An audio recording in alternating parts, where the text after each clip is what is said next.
Hello everyone, welcome to our channel rising you.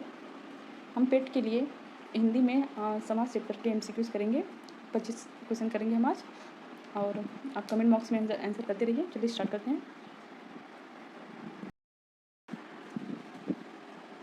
पहला question है, निम्नलिखित में से कौन तत्पुरुष समास का उदाहरण नहीं है। इसमें आपको बताना है कि इस चारों ऑप्शन में किसमें तत्पुरुष समास नहीं है, बाकी तीन में तत्पुरुष है। तो आप आराम से पहचान सकते हैं। राजकुमार, यज्ञवेदी, आजन्म, ग्रामवासी। इनमें से आजन्म जो है ये अव्ययी भाव समास है, इसमें तत्पुरुष समास नहीं है। बाकी राजकुमार, यज्ञवेदी, ग्रामवासी, इन तीनों में तत्पुरुष समास है, और आजन्म में अव्ययी भाव समास है, क्योंकि आजन्म का विग्रह करने पर इसका अर्थ नहीं निकलता है सही, इसलिए ये अव्ययी भाव समास है। अगला क्वेश्चन देखते हैं। गुरुदेव शब्द में समास है, अव्ययी भाव समास, तत्पुरुष समास, बहुव्रीहि समास, कर्मधारय समास। तो इसमें कर्मधारय समास है। गुरुदेव में कर्मधारय समास होगा, मतलब कर्मधारय समास का विग्रह करने पर होता है गुरु है जो देव, तो जहाँ पे समानता का भाव आता है वहाँ पे कर्मधारय समास होता है। तो इसमें आप आसानी से समझ सकते हैं, इसको याद रख सकते हैं कि जिसको विग्रह करने पे जब इस तरह से वाक्य बने कि महादेव, महान है जो देव, नील गाय, नीली है जो गाय, या गुरुदेव, गुरु है जो देव, तो इस तरह से जो शब्द होते हैं उनमें कर्मधारय समास होता है। नेक्स्ट, बारहसिंगा शब्द में समास है। बारहसिंगा शब्द में कौन सा समास है ये आपको बताना है। तो बारहसिंगा में बहुव्रीहि समास है।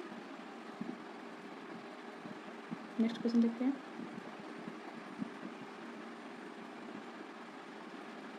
इसमें आपको बताना है कर्मधारय समास का उदाहरण। इसमें किसमें इन दिए के सारे चारों ऑप्शन में किसमें कर्मधारय समास है। कर्मधारय समास मैंने अभी आपको पीछे बताया क्या होता है उसका विग्रह करने पर। गगन चुम्बी, गगन को चूमने वाली इमारतें, जैसे गगन चुम्बी इमारतें होती है तो गगन को चूमने वाली। श्वेत पत्र, श्वेत है जो पत्र। पाठशाला, पाठ के लिए शाला। नीलकंठ, नीलकंठ वाले अर्थात महादेव की बात हो रही है यहाँ पे, तो यहाँ पे तो बहुव्रीहि समास हो जाएगा। इसमें तो बहुव्रीहि समास है तो ये होगा नहीं।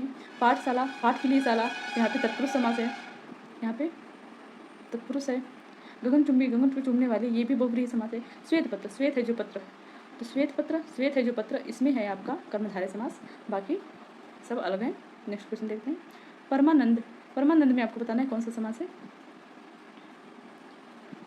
परमानंद, परम है जो आनंद, मतलब जो आनंद परम है, मतलब कर्मधारय समास साफ दिख रहा है यहाँ पे। द्वंद्व समास होगा नहीं, अव्ययी भाव समास है नहीं, बहुव्रीहि समास है नहीं, क्योंकि इसका कोई तीसरा पद प्रधान है नहीं इसमें, इसमें कर्मधारय समास होगा। निम्नलिखित में से कौन सा समास नहीं है। इसमें बताना है कि कौन सा इसमें से एक समास नहीं है। तो अव्ययी भाव समास होता है, द्वंद्व समास होता है, बहुव्रीहि समास होता है, कर्म कारक समास नहीं होता है, कर्मधारय समास होता है, कर्मधारय होता है ना कि कर्म कारक। तो बी ऑप्शन करेक्ट हो जाएगा इसका। अगला क्वेश्चन है, किस समास में दोनों पद प्रधान होते हैं। बहुव्रीहि में, बहुव्रीहि में तो दोनों में से कोई पद प्रधान नहीं होता है, कोई तीसरा पद ही उसमें प्रधान होता है जो तीसरे की मीनिंग देता है, जैसे लंबोदर, गजानन, गणेश के लिए, तो वो बहुव्रीहि होगा नहीं इसमें। तत्पुरुष होगा नहीं, द्विगु है नहीं क्योंकि इसमें संख्या की बात की जाती है, तो इसमें से ऑप्शन हो जाएगा आपका द्वंद्व समास। द्वंद्व समास में दोनों पद प्रधान होते हैं, जैसे माता पिता, माता और पिता, भाई बहन, दिन रात, तो इस तरह से जो शब्द होते हैं उनमें द्वंद्व समास होता है। और द्वंद्व समास की विशेषता होती है उसकी जो दोनों पद होते हैं दोनों पद प्रधान होते हैं। किस समास में प्रथम पद संख्यावाची तथा अंतिम पद संज्ञा हो। इसमें आपको बताना है कि वो कौन सा समास है जिसमें जो उसका पहला पद होता है उसमें कोई संख्या होती है और जो अंतिम पद होता है वो संज्ञा होती है। जैसे आपको बताना है त्रिमूर्ति, तो त्रि एक संज्ञा है, मूर्ति एक संज्ञा है इसलिए, और त्रि जो है संख्या है, तो ये त्रिमूर्ति एक द्विगु समास है, द्विगु समास है ना इसमें त्रिमूर्ति में, तो इसका ऑप्शन हो जाएगा आपका द्विगु समास। मतलब कि द्विगु समास में प्रथम पद संख्यावाची होता है तथा अंतिम पद संज्ञा होता है, वो द्विगु समास होता है।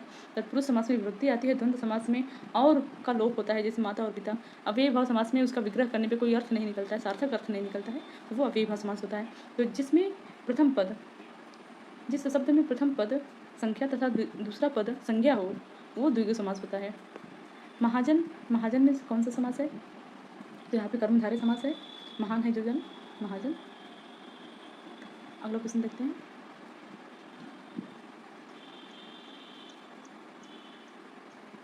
इसमें आपको बताना है कि जिसमें कोई पद प्रधान नहीं होता तथा अन्य अर्थ प्रधान होता है वहाँ कौन सा समास होता है। मैंने आपको ऊपर बताया कि जिसमें दोनों में से कोई भी पद प्रधान ना हो बल्कि कोई किसी तीसरे की, दो के माध्यम से किसी तीसरे की बात की जा रही हो, वहाँ पे बहुव्रीहि समास होता है। वहाँ पे क्या होता है, बहुव्रीहि समास होता है। नीलकंठ, तो यहाँ पे शंकर जी की बात हो रही है, महादेव की बात हो रही है, तो बहुव्रीहि समास, उसमें दोनों में से कोई भी पद प्रधान नहीं होता है बल्कि तीसरे की विशेषता बताई जाती है, वो होता है। जलमग्न में कौन सा समास होगा। जलमग्न अर्थात जल से मग्न या जल में मग्न, यहाँ पे तत्पुरुष समास होगा। वज्रपाणी में कौन सा समास है। वज्रपाणी में बहुव्रीहि समास है। पंचवटी शब्द में समास होगा। पंचवटी में 5, यहाँ 5 संख्या की बात हो रही है, तो यहाँ पे द्विगु समास होगा। सुनीता के बच्चे घास फूस की तरह बढ़ गए हैं। इस वाक्य में घास फूस शब्द में कौन सा समास होगा? घास फूस, यहाँ पे बीच में हाइफन लगा होता है और आप पढ़ने पर ऐसा लगता है वहाँ पे तथा या और का लोप हुआ है, तो वहाँ पे द्वंद्व समास होता है, जैसे घास और फूस, तो यहाँ पे द्वंद्व समास होगा। निम्नलिखित में से कौन सा शब्द बहुव्रीहि समास का उदाहरण है? यहाँ पे आपको बताना है कि किसमें बहुव्रीहि समास है। शूरपाणी, हंसमुख, यथाक्रम, हथकड़ी। तो हंसमुख, यथाक्रम, हथकड़ी, हाथ के लिए कड़ी, यथाक्रम मतलब क्रम के अनुसार।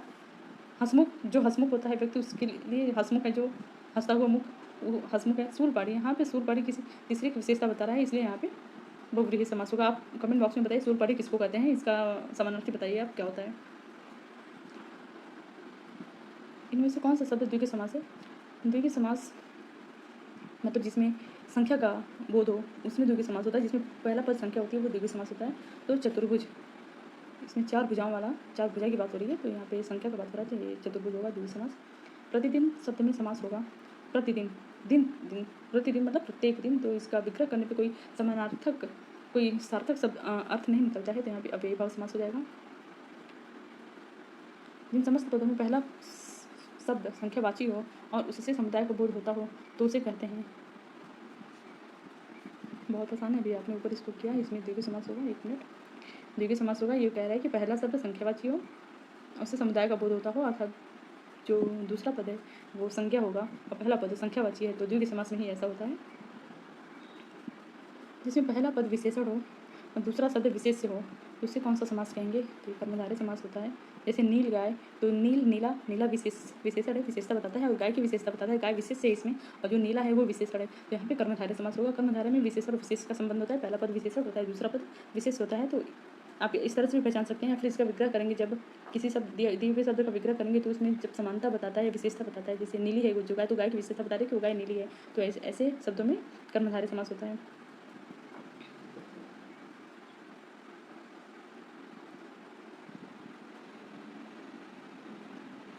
अगला क्वेश्चन है, जिस समास में दूसरा शब्द प्रधान रहता है उसे कहते हैं।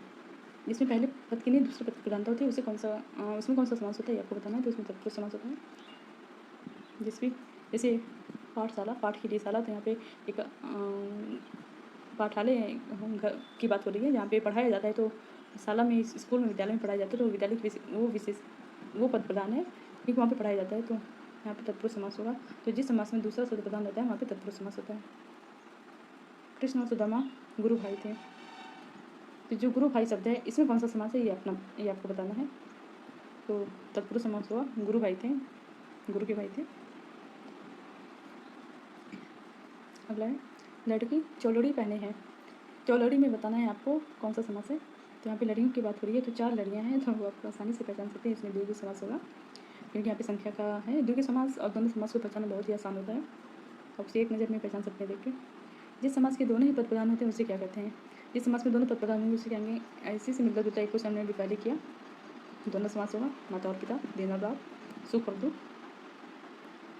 जिस समास में पहले अबाध्य का कोई भी पद प्रधान नहीं होता है उसे क्या कहते हैं? तो जिसमें दिए हुए शब्दों में दोनों में से कोई भी पद प्रधान न हो बल्कि वो किसी तीसरे शब्द की विशेषता बताता हो, किसी तीसरे पद की विशेषता बताता हो, उसमें कोई तीसरा पद प्रधान होता है तो वो बहुव्रीहि समास होता है। आज के लिए बस इतना ही। वीडियो अच्छा लगा तो वीडियो को लाइक करें, शेयर करें और चैनल को सब्सक्राइब करें। आपको पेट से रिलेटेड सारे MCQs इस चैनल पे टाइमली मिलते रहेंगे। अपडेटेड रहिए। All the best, thank you.